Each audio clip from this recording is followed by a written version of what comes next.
Deborah was one of the most influential women of the Bible.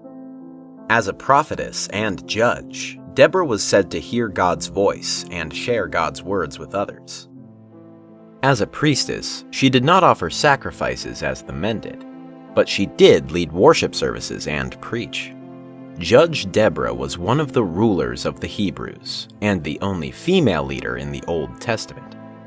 These rulers were called mishpat, which is translated as judges, a role that originated back when Moses appointed helpers to assist him in resolving arguments among the people.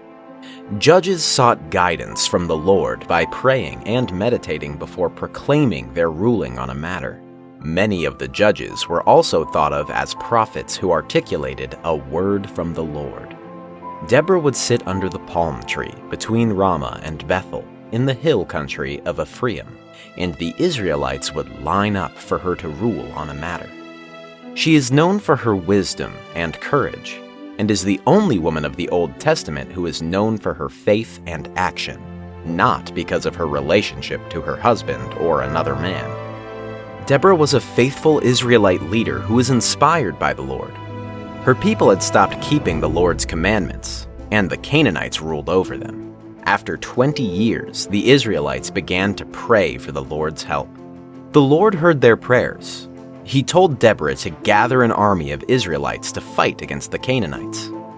The Canaanite army had many soldiers and chariots.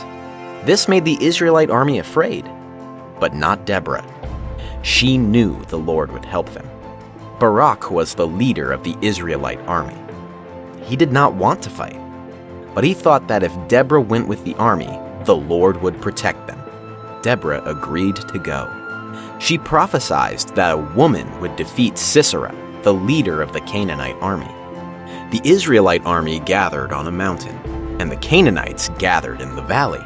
Deborah told Barak to go down from the mountain. She promised that the Lord would be with them. The Lord sent rain, and the Canaanites' chariots were swept away in the water.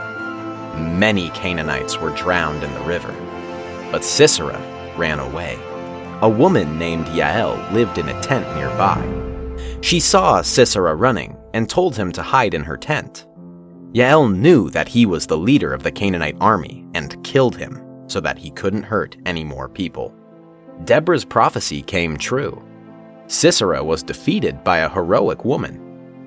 Deborah sang a song to help the Israelites remember how the Lord saved them. The Israelites kept to the commandments and lived in peace for 40 years.